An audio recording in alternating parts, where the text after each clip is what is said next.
There's a certain honesty you find in a crawl space breathing in rust and mildew covered in grime. My name is Cordelia Mae. I'm the blue-collar daughter, the family fixer they call when things are broken. I was elbow deep in a dead furnace when my phone lit up.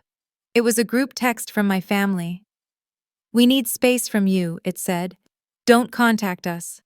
They were banishing me for being toxic. But they had no idea that for the last year, my toxic paycheck was the only thing paying their mortgage. Now they've just given me permission to let them fall. Like, share, comment, and subscribe to our channel. We always appreciate the time you spent here with us.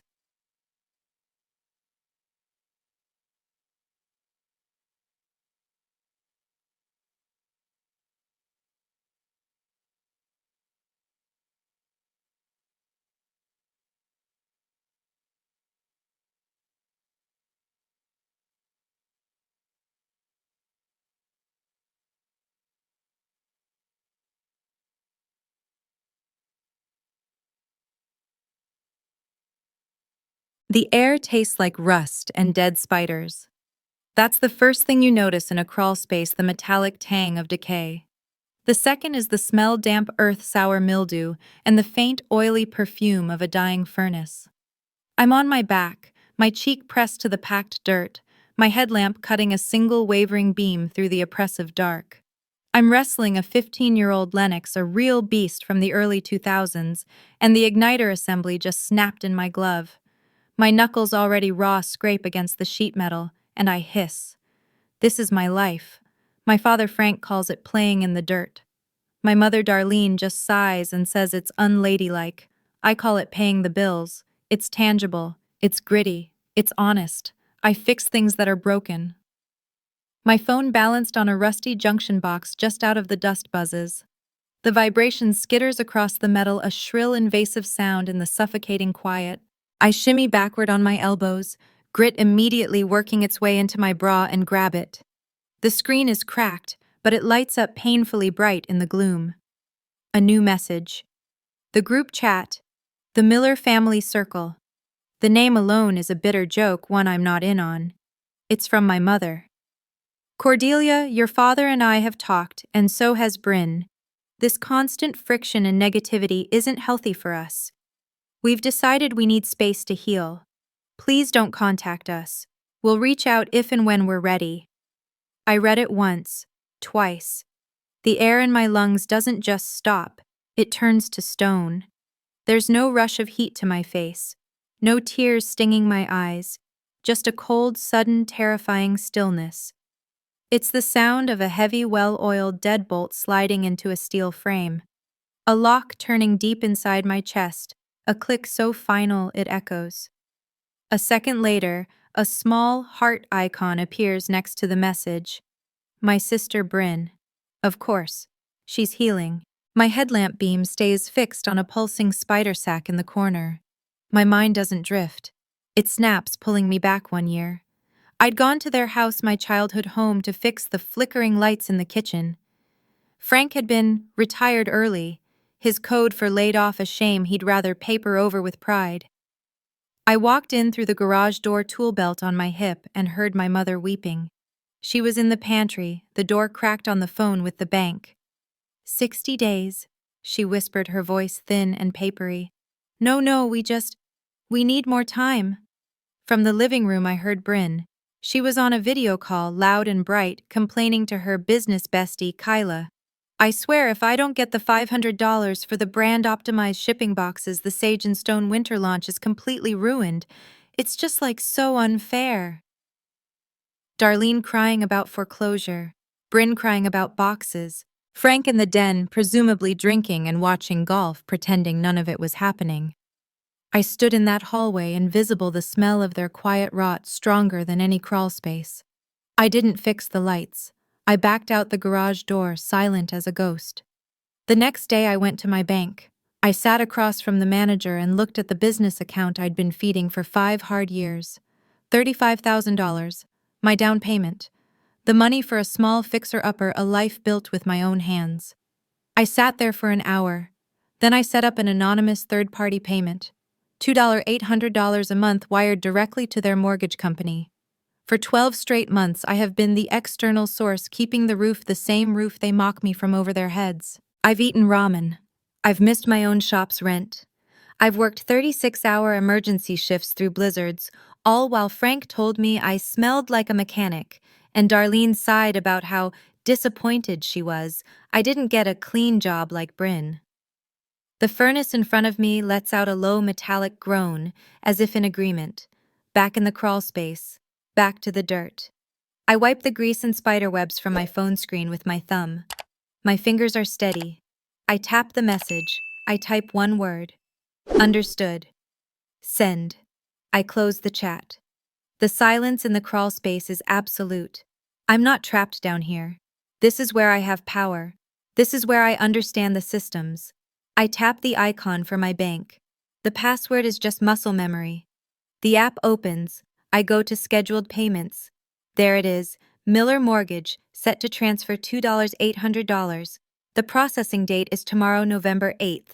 My thumb caked in grime and bleeding slightly from the scraped knuckle hovers over the glowing red cancel payment toggle. The furnace gives one last dying cough, and I just wait. My thumb taps the toggle. The red disappears. A small pop-up appears, the screen's white light briefly illuminating the grime on my face. Are you sure you want to cancel this recurring payment? Am I sure? I think of Brynn's heart icon. I think of Frank's unladylike. I think of Darlene's tears in the pantry, a performance of helplessness I had mistaken for weakness. A small, bitter laugh, completely silent, escapes me. It's not even a breath. I tap, confirm. The digital schnick of the confirmation screen is the quietest, loudest sound I've ever heard. It's done. A profound, terrifying lightness floods my body, starting in my chest and radiating out to my fingertips. It's the feeling you get when you've been carrying something so heavy for so long, you forget you're even holding it until the moment you let go. My shoulders don't just relax, they feel like they might float. This isn't revenge. Revenge is hot and messy. This is cold. It's a valve closing. It's an act of self-preservation. I finish the job. The new igniter assembly slides into place with a satisfying click. I seal the housing check, the gas line, and run the diagnostic. The furnace kicks on with a low, powerful whoosh of blue flame. Fixed. I emerge from the crawl space, blinking into the pale November sunlight. I feel like a deep-sea diver, surfacing, my lungs aching for clean air. I strip off my gloves, sit on the tailgate of my truck, and call Leo. He picks up on the second ring. Hey Delia, how'd the Lennox fight go? I won, I say. My voice sounds strange, thinner than I expected. He pauses. He's a carpenter, a man who understands foundations, and he can hear the hairline crack in my voice. What's wrong? They did it, I say. They finally kicked me out. I don't cry. I just state it like a fact, like a reading from a pressure gauge. By text. Jesus, he breathes. I'll forward you the screenshot. Don't, he says, his voice like solid oak. Just read it to me. I do. Word for word. Then I tell him what I did about the payment I just canceled. He's quiet for a long time, but it's not an empty silence. It's the silence of a man measuring. Delia, he says finally. I'm on my way. I'm bringing pizza from Sal's. And just, for the record, I'm so damn proud of you. The call ends, and I just sit there, the smell of burnt furnace dust on my clothes. While I wait, I do the stupid human thing. I open Instagram. And there she is, Brynn. A new post from an hour ago, right around the time the text was sent. It's a photo of her in a sun-drenched yoga pose, holding a piece of rose quartz to her forehead, eyes closed in serene contemplation. The caption, just pruned some toxic energy from my life. Sometimes self-care is a hard boundary. You have to protect your peace. It's the most valuable thing you own. #boundaries. Self-love. Let go. Sage and Stone. My stomach clenches. Kyla, her business bestie, is the first comment. So brave, queen. Your light is too bright for that kind of shade. Protect your energy. I lock my phone. I realize with a cold, sinking clarity, they've already written the story. I'm not the daughter, the sister. I'm the toxic energy. I'm the shade. They aren't just banishing me, they're building a narrative. This realization doesn't break me, it steals me. They think I'm a villain. They haven't seen anything yet. The first few days are almost normal. That's the strangest part. The world doesn't end. I go to work. I fix a heat pump in a dentist's office. I replace a faulty thermostat for an old woman who pays me in oatmeal cookies. I go to my apartment, my small, clean, quiet apartment. Leo comes over and we eat the pizza and we don't talk about it. He just puts his hand on the back of my neck and holds me, and I sleep, really sleep soundly for the first time in a year. I am resilient. My life, the one I built with my own two hands, continues. Then exactly 1 week later, my phone buzzes. A private message. Not the group chat. Darlene. Hey sweetheart, just checking in. Weird thing, the bank called about the mortgage. Any chance your auto pay for your car insurance or something got mixed up? These new systems are so confusing, just wondering. The casual, manipulative innocence of it. The, no, I'm not accusing, I'm just a confused mom. And that single blood red heart emoji. It lands in my stomach like a punch. The valve is closed, but now they're starting to tap on the pipes. I stare at the text from Darlene. The hey sweetheart, the casual cloying innocence, the little red heart emoji, a drop of blood on the screen. It's bait. It's a trapdoor, polished and clean, with a sign that says home. Any response, even a, what are you talking about, is an engagement. It's an invitation to step back onto the broken ladder, to resume my role as the family's silent, unthanked fixer. I put the phone down face first on the counter. I grab my keys, my heavy tool bag, and walk out the door. The silence is the answer. It's a new language, one they don't speak, but one I am forcing them to learn. 2 days pass. 2 days of clean, quiet work. I'm replacing a condenser fan motor, my hands deep in the guts of an outdoor unit, when my phone plugged into the truck's charger starts to vibrate on the dashboard like a dying insect. It doesn't stop. I wipe the sweat from my forehead with my sleeve, leaving a grease smudge, and lean in. The Miller family circle is having a meltdown. It's Frank. The all caps are a dead giveaway. Darlene, what the hell is this? The bank just called. Payment rejected. Source account no longer active. What does that mean? Did you miss a payment? A beat of silence, then Brynn right on cue. Her panic is a different, sharper frequency. OMG! Is this about the $400 I borrowed from the joint account? Dad, I told you I needed it for the Sage and Stone Winter Box launch. This is going to ruin my brand. You can't let this happen. I can almost hear her whine. Not, are we going to be homeless, but my brand. I'm still reading when the next message comes.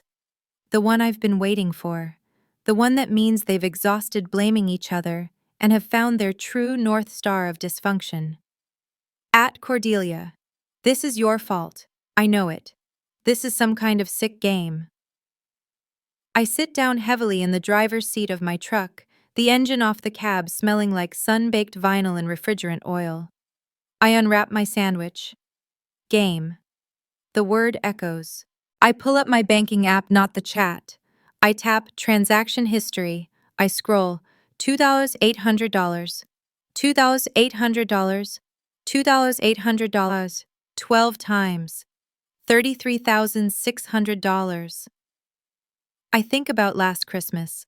I worked a 36-hour emergency shift wrestling a frozen commercial unit for a grocery store just so I could cover their January mortgage payment and my own rent. I'd called home bone-tired just to hear a voice. Frank answered half-drunk on eggnog, the sound of laughter in the background. "Merry Christmas, Dad." He'd paused, confused. "Oh, right. Well, your sister's here. House looks great. Glad you're not here to lower the tone with all that shop talk." Lower the tone. I'd hung up and cried in the freezing cab of my truck. And now this. Game. He's right. It was a game. I just didn't realize I was the only one playing. I can't taste my food. I toss the sandwich on the dashboard and drive not to the next job but to the supply shop. Uncle Pete is behind the counter, wire-rimmed glasses on the end of his nose as he reads a parts manual. He's the one who gave me my first job, the one who saw skill in my hands when Frank only saw grease. He looks up as the bell on the door jingles. "Well, look who it is," he says, his voice gruff. "Heard you're on the outs with Frank." My stomach drops. "How?" "Small-town Delia. Word gets around." He closes the manual, his gaze sharp. "Also heard he's about to lose his house." I go perfectly still. He sighs, taking off his glasses and rubbing the bridge of his nose. "A mutual friend down at the bank mentioned Frank was bragging about retiring early, but that his mortgage was being paid by a ghost. I figured it was you. You're the only one in that family with a spine." He leans forward, his voice dropping. "Delia, that man would light himself on fire just to blame someone else for the smoke. Don't you let him use you as fuel." I get home late. The apartment is dark quiet. The red light on my cell phone is blinking. One new voicemail. I hit the notification and put the phone to my ear. Frank's voice. It's thick, not just angry. It's the voice he used when he was drunk and cornered, the voice that always came right before a fist hit a wall. "You pick up this phone, Cordelia Mae. You think you're smart. You think you can just stop. You have no idea what you just did. You have no idea." The line clicks dead. The phone calls don't work. The veiled threats, the drunken voicemails, they are all just pounding on a locked door. When I don't give them the key, Brynn decides to burn the house down. She escalates. She goes public. The next morning, my phone isn't just buzzing. It's a swarm of bees. It starts with Instagram. Brynn has posted a story. It's a shaky black and white video of her face filmed in that artful, tear-stained way only an influencer can manage. Her eyes are red. Her voice is wet and breaking. "Hey everyone," she sniffs. "I wouldn't normally do this, but my family is going through an unimaginable hardship right now. We're the victims. We're the victims of a sudden, malicious financial betrayal from someone we trusted deeply, someone in our own family." She chokes back a sob. "Please just send prayers." It's a masterpiece of vague booking designed to elicit maximum sympathy with zero facts. Kyla, of course, boosts the signal immediately. An hour later, a link appears in Brynn's bio. A GoFundMe. The title, "Help the Millers Keep Their Home." The goal, $25,000. The photo is a professional shot of Frank, Darlene, and Brynn from 2 Christmases ago, the one I wasn't invited to. They are smiling, Brynn in the middle, all of them bathed in golden light. The description is where the knife really twists. Due to a cruel and unforeseen act by a hostile family member, this hardworking family is on the verge of losing their home. Frank and Darlene have worked their whole lives, and now because of one person's jealousy and control, it's all being ripped away. Please help Brynn's small business, Sage and Stone, stay afloat so she can support her parents in this devastating time. My phone starts to ring. Not texts, calls. My Aunt Dad's sister, Karen. I let it go to voicemail. A text pings immediately. "Cordelia Mae, you call me this instant. Your mother is heartbroken. What is this I'm hearing? How could you do this to them? Your father is a proud man. This will kill him." Another text. An uncle, a cousin. They are weaponizing the very idea of community against me, using our shared blood as a bludgeon. Leo comes over that night and finds me sitting on the floor of my living room, my phone on the carpet lit up like a slot machine. He reads the GoFundMe, his face getting darker with every line. "This is slander, Delia," he says, his voice a low rumble. "This is actual fraud. They are soliciting money based on a lie."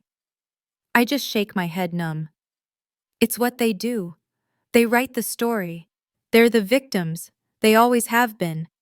He scrolls down to the comments, his jaw tightening.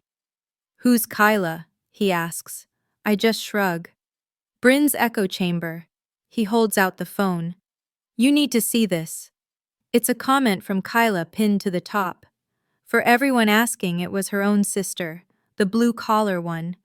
She's always been jealous of Brynn's success and couldn't stand to see her family happy. This is just her sick way of getting control. Jealous. The word hits me like a slap. Not angry and hurt or betrayed, but jealous. Jealous of what her fake brand, her curated life built on our parents' debt I was paying. That's the spark. The numbness vanishes, replaced by a cold, clean, sharp-edged rage. "Where's my file box?" I ask Leo, my voice flat. "In the closet," he says, watching me. "The heavy-duty one." I stand up, walk to the closet, and pull out the gray file box. I don't need to search. I know the label. Miller, third party. I snap it open. Inside, pristine and organized, are 12 manila folders, one for each month. And inside each folder, the time-stamped bank statement showing the $2,800 electronic transfer to the mortgage company and the corresponding confirmation email from the bank. I pull all 12. I walk to the all-in-one printer I use for invoices, and I start scanning. Page after page, the light slides over the evidence. They think I'm a ghost. They think I'm negativity. They think I'm just the blue-collar daughter who smells like rust. They forgot what I do for a living. I read manuals. I document my work. I keep the receipts. The scanner whirs, a quiet, methodical sound. I feed the last statement through and watch the computer bundle the files. A single 12-page document. I save it to my desktop. Proof PDF. Leo is standing in the doorway. "What are you going to do?" he asks. I open a new email. I click the paperclip icon. I attach the file. The to field is blank, the cursor blinking patiently. I look at the GoFundMe page one last time. It's raised $347. Strangers, aunts, old family friends, all sending love and prayers for this terrible time. My finger hovers over the mouse, the blank email waiting. The email sits in my draft folder for 2 days, a digital bomb I haven't armed. The GoFundMe has stalled. The comments, once a river of syrupy sympathy, have turned skeptical. "Where's the proof?" one user asks. "This feels one-sided," says another. "Kyla, your blue-collar sister comment sounds pretty gross." A third chimes in. They've poked the bear and now they're demanding receipts. I print one copy. I slide the 12 pages, those 12 months of my life, into a simple manila folder. I don't label it. The truth doesn't need a label. I drive.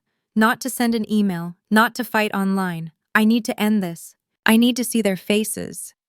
When I pull onto their street, the first thing I see is the sign. It's a bright, garish red. "For sale."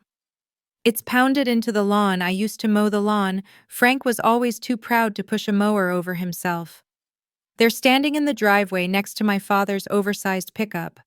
Frank, Darlene, and Brynn. They're already arguing, Frank's arms windmilling, Darlene wringing her hands, Brynn staring at her phone. They are so engrossed in their own vortex of misery, they don't see me until I put my truck in park and shut off the engine. The sudden silence, the absence of my diesel's rumble, makes them freeze. I open my door. The clang of it shutting echoes in the quiet cul-de-sac. They turn 3 statues of disbelief. "Cordelia," Darlene whispers, her hand flying to her chest, a perfect portrait of a startled victim. Frank's face goes from pale to a deep, mottled purple. "You," he snarls, jabbing a finger. "You have the nerve." I start walking, the folder in my hand, my steel-toed boots crunching on the gravel. "You come here to gloat," Frank spits, taking a step toward me. "Is that it, to laugh?" Brynn's phone is up. Of course it is. She's filming, her hand shaking. "Look at her," she says, her voice high and reedy for her invisible audience. "Just look at her, coming to laugh at us while we're losing our home." "No," I say. My voice is low, steady. It cuts through the hysteria, silencing all 3 of them. I stop 5 feet away, just out of his reach. "I'm not here to laugh." I hold out the manila folder. "I came to give you this." Frank snatches it from my hand, his eyes wild. He rips it open, the pages scattering slightly. He scans the first page, a bank statement from last October. He pales. This is fake," he says, his voice losing its bluster. "This is bank fraud. You printed this. This is fake." "Is it?" I ask. Darlene steps forward. her eyes wide, and grabs a page from his hand. She reads. Her mind, faster than his, is already connecting the dots. Her gaze snaps from the paper to my face. "Oh my God," she whispers, a sound of dawning horror. "October. That was when the bank called. They said an external source had. That was the month you told me I wasn't trying hard enough." I say, my voice shaking, the control finally cracking. I point to the next page, still in Frank's hand. This one. That was November. That was the month Brynn borrowed $800 from me for startup costs for Sage and Stone. The month I had to miss my own rent payment to cover it. My voice cracks, the raw volcanic grief of a lifetime finally erupting. "And this one," I say, pointing to the December statement. "This was Christmas. This was the Christmas I worked a 36-hour emergency shift repairing a commercial boiler in a blizzard just so I could make sure you had your party. The party you told me I'd lower the tone of." Brynn stops filming. Her phone clatters from her hand to the driveway. You did this?" She stammers, her eyes wide and blank. "You were paying it. Why didn't you say anything?" That's the line, the one stupid, innocent question that shatters the last fragment of my restraint. "Say anything!" I explode. The shout rips from my throat, raw and full of rust. "Say what, Brynn? Hey, thanks for telling me I'm a disappointment, by the way. I just paid your mortgage." "Oh, don't worry about kicking me out of the family. I'll still make sure you have a house to do it in." What exactly was I supposed to say? I turn on Frank, who looks like he's been punched. "You wanted a game? You're right, it was a game. You taught me. You take and take and take, and you call it family.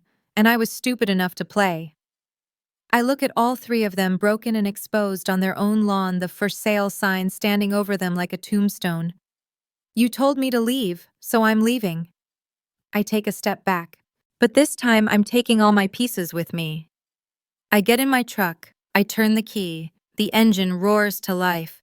I don't slam the door. I close it, precise and final. As I pull away, I glance in the side mirror. Brynn's phone is still on the ground screen up. Darlene is just staring at the papers clutched in her hand, frozen. And Frank? Frank, his face in his hands, is sliding down the side of his truck, his legs giving out. I don't look back again. I don't know where I'm driving. I just drive. My hands are shaking so hard on the wheel that the whole truck vibrates. The sounds from the driveway are stuck in my head.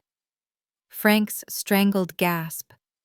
Brynn's phone hitting the asphalt. Darlene's whispered, "Oh my God." I end up at the scenic overlook, the one on the ridge above town where teenagers go to make out and old men go to watch the sunset. I put the truck in park and just stare through the windshield as the sky bleeds from blue to a bruised, angry purple. And then finally, I weep. It's not the cry I've had 1,000 times before, that quiet, choked-off 2 a.m. grief. This is a purge. This is the agonizing, cleansing, full-body sob of an amputation. It's a howl that scrapes my throat, raw, mourning a limb that was already rotten, a part of me that I had to cut off to stop the poison from spreading. I'm mourning the family I should have had, not the one I just left broken on their lawn. I don't know how long I sit there, just a raw, aching void in the cab of my truck, until a soft tapping on the window makes me jump. It's Leo. His face is etched with worry. I must have shared my location without even remembering. I unlock the door and he slides in, bringing the cold night air and the clean, solid smell of sawdust and coffee. He doesn't say, "Are you okay?" He doesn't say what happened. He just sits there, wraps one long, calloused arm around my shoulders, and pulls my head to his chest. He just holds me as the sun sets, letting me soak his flannel shirt until the last sliver of light is gone, and the only sound is my breathing slowly, painfully returning to normal. The silence from their side is absolute. The social war ends not with a bang, but a whimper. 2 days later, the GoFundMe link is dead. The page is gone. Brynn's entire Instagram account, the Sage and Stone empire of quartz and self-love, goes private. Kyla, of course, posts one last vague tweet. "Learned a lot about fake people this week. Time to stay in my own lane and protect my energy. The narrative war is over. They have no ammunition left. They have no story. I have the only one that matters, the truth. A week after the confrontation, I'm soldering a joint when my phone buzzes. It's a call from a number I haven't seen in years. Aunt Karen, Frank's older sister. I hesitate, then wipe my hands on my jeans and answer. Hello, Cordelia Mae. Her voice is like gravel and whiskey, just as I remember. It's Karen. Hey, Aunt Karen. Cut the aunt crap, I hate it. She snaps, but not unkindly. Your mother called me crying, sent me pictures of those bank statements. My stomach tightens. Yeah. She was trying to prove you were obsessed or unstable or something. Frank just kept yelling in the background that it was a loan you'd forced on him. Honey, she scoffs a dry, humorless sound. I'm not an idiot. I'm quiet. I don't know what to say. He's my brother, but he's a damn fool, always has been. And your mother's his professional cleaner. I'm coming to town next Tuesday. I'm not staying with them. I'm staying at the Marriott. You and I are having dinner. 7 o'clock. My treat. The line clicks dead. The dinner with Karen is revelatory. She's tough as nails, a woman who escaped, as she calls it, 20 years ago and never looked back. She sips her bourbon and fills in the gaps, Frank's crippling history of pride, Darlene's pathological enabling. He did this to me and your uncle too, you know, she says, her eyes sharp over the rim of her glass.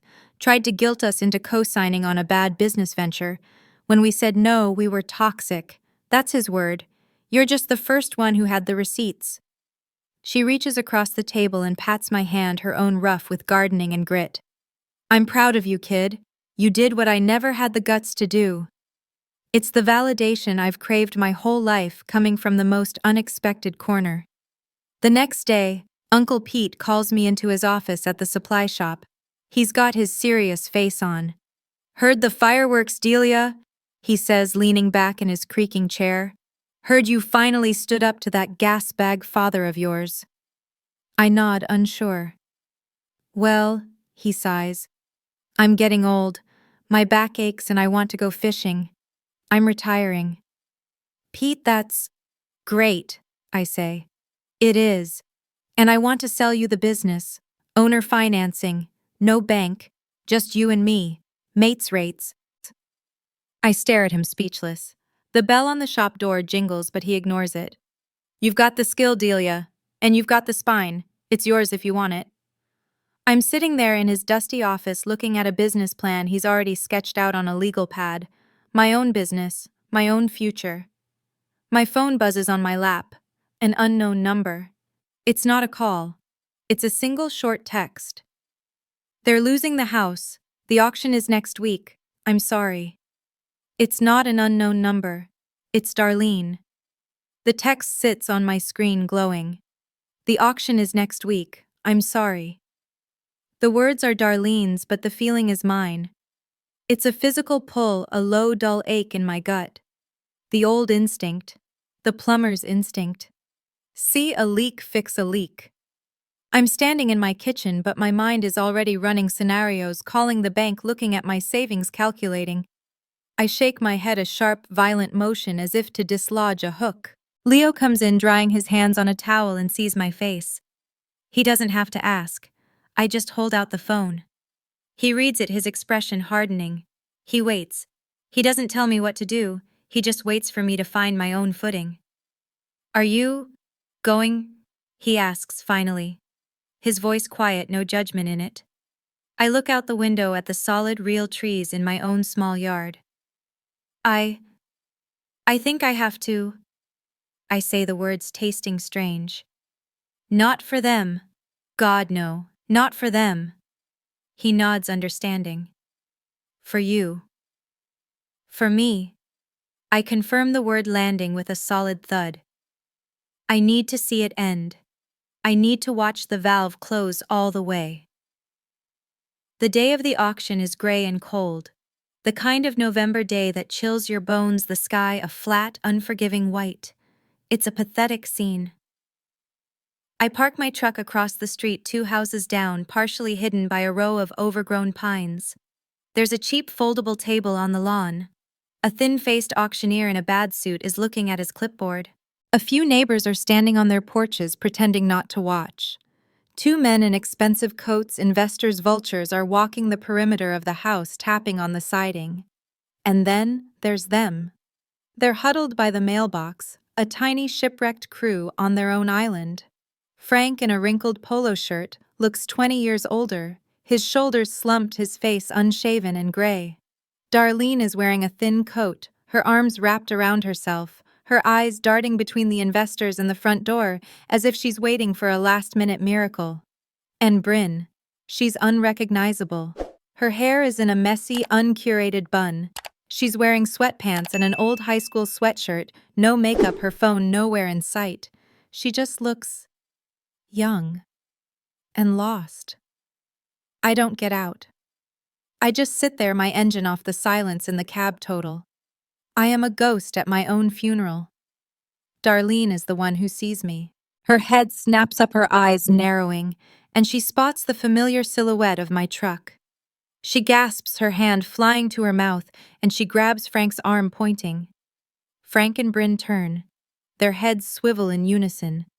Brynn flinches, a quick, involuntary movement like a dog expecting a blow. But Frank's face, which was gray and defeated, inflates. The color floods back, a dark, toxic purple. His spine straightens. He sees me. He sees a target. He sees the why. You, he mouths, and I can read the word from across the street. He starts to walk, then charge his footsteps heavy on the asphalt, his face a mask of pure, unadulterated fury. My hand is on the ignition. My first instinct is to flee. I put the truck in reverse, the backup camera flickering on. Just go, it's not worth it. But before I can hit the gas, something happens. Dad, stop!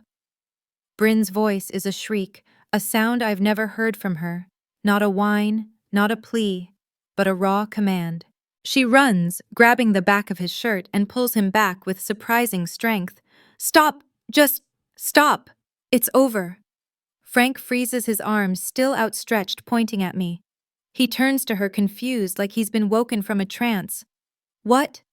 It's over, she cries, and this time the tears are real, not for a camera. She didn't do this. We did. Just stop. He doesn't move. He just stands there, a man unplugged, caught between his rage and this new, baffling reality. From the lawn, the auctioneer's voice cuts through the air, amplified and tinny. All right, folks, let's get started. We have a lovely 3-bedroom, 2-bath. I look past them at the house, my house, the house I'm not saving. I see the HVAC unit I installed by myself 2 summers ago. I see the gutters I cleaned last fall. I see the window by the porch, the one I fixed when Frank punched it. It's just a house, a box of wood and drywall and bad memories. A sudden, profound calm settles over me. My freedom was never tied to that mortgage. It was never about them keeping the house. It was about me leaving it. They can't be fixed. They're a leak that will drain an ocean. But I'm not a plumber. Not for them. Not anymore. I've saved myself. I put the truck in drive. I pull away from the curb, slow and steady. I don't look in the rearview mirror. I drive, heading toward the highway, toward my next job. As I merge into traffic, my phone buzzes on the center console. A text from a number I don't have saved, but one I now recognize. Brynn. 2 words. I'm sorry. 1 year later, I'm on my hands and knees, but the air I'm breathing doesn't taste like rust. It smells like sawdust, fresh paint, and the sharp, clean tang of lemon oil. I'm in my house, my own small, solid fixer-upper on the north side of town, the one Leo and I closed on 3 months ago. My knuckles are raw, but it's from sanding the original 1950s hardwood floors, not wrestling a dead furnace in the dark. I run my hand along a newly installed floor joist in the dining room. Solid. The foundation is sound. A lot has changed in a year. The old truck still rumbles, but the logo on the door is new, Apex Comfort Solutions. It says in clean, bold navy blue lettering. Underneath, Cordelia Mae owner. When Uncle Pete finally hung up his tool belt to go fishing, he meant what he said. He sold me the business owner financing on a handshake and a stack of papers I signed with a steady hand. I'm not just the blue-collar one anymore. I am the boss. I run a crew of 2 guys who've been with Pete for years and 2 new apprentices, and they respect me. Not because I'm a woman, or despite it, but because I'm tough, I'm fair, and I will be in the crawl space right alongside them when the job demands it. The Miller house, the one I saved and then let go, sold at auction. An investor from the city bought it, gutted it in a week, and flipped it. It's beige now. Frank and Darlene are renting a 2-bedroom condo in a sterile complex 50 miles away, just off the interstate. Frank, I heard through the grapevine, is working part-time as a security guard at a distribution center. Darlene, whose hands were always so soft, is a receptionist at a dental clinic. They didn't call. I didn't call. Our chapter is closed. Aunt Karen, however, came for Thanksgiving. She brought a bottle of bourbon, and a store-bought pecan pie, told me I was too damn good for Pete's old rates, and helped me draft a new pricing structure that raised my profits by 15%. She is the family I have now. And then there is Brynn. After the auction, after that 1-2-word text, "I'm sorry," she went dark. 6 months of absolute deafening silence. I expected the next text to be a new crisis, a new plea, a new GoFundMe. But it wasn't. It was an email. The subject line was just my name. Cordelia, it read. I don't know how to say any of this. I'm in therapy. I moved out of state. I'm working as a barista, and it's hard, but it's real. I'm sorry. At the bottom of the email was a screenshot. A $100 payment sent to my Venmo. It's the first of many she'd written. For the startup money I stole from you. I'd stared at it for an hour, that $100. It wasn't forgiveness. It wasn't a fix. It was just an invoice for her own conscience. But it was a start. Which leads to tonight. I'm on my new porch boots off, feet up on the railing Leo and I just finished building. He hands me a cold beer, his hand calloused and warm, and I lean my head against his shoulder. The air is cool, the neighborhood is quiet, and the peace is real. It's not the silence of waiting for an explosion. It's just peace. My phone resting on my thigh buzzes. A text. It's Brynn. I open it. It's not words, not at first. It's a picture. A photo of a small, lumpy, oatmeal-colored bar of soap sitting on a piece of burlap at what looks like a farmer's market stall. It's ugly. The edges are uneven. The color is drab. A second later, a text comes through. My first sale. At a real farmer's market. Not very aesthetic, huh? But it's mine. I look at the picture of the lumpy soap. The old ache, the one that used to live in my throat, is gone. In its place, there's a faint, complex, unfamiliar warmth. She's right. It isn't aesthetic. It isn't sage and stone. It's not a curated lie. It's just a bar of soap. It's the first honest thing she's ever built. I type back, my fingers slow and deliberate. It looks perfect. Keep going. I hit send. Leo looks over. Everything okay? He asks. Yeah, I say, my voice steady. I think it is. I tap Brynn's name in my phone. I scroll down the contact options. I don't hit block. I hit mute notifications. A boundary. A choice. I put my phone down, screen side down, on the small table between us. I lean my head back on Leo's shoulder and take a sip of my beer. The foundation is solid, the air is clean, and for the first time in my life, I am truly, completely, and incandescently free. And with that, Cordelia's story comes to a close, a powerful reminder that sometimes the strongest foundations are the ones we have to build for ourselves. What did you think of her final choice? We read every single comment of your thoughts, so let us know below. Subscribe for more. Thank you for listening. This has been a story from Radiance. We'll see you next time.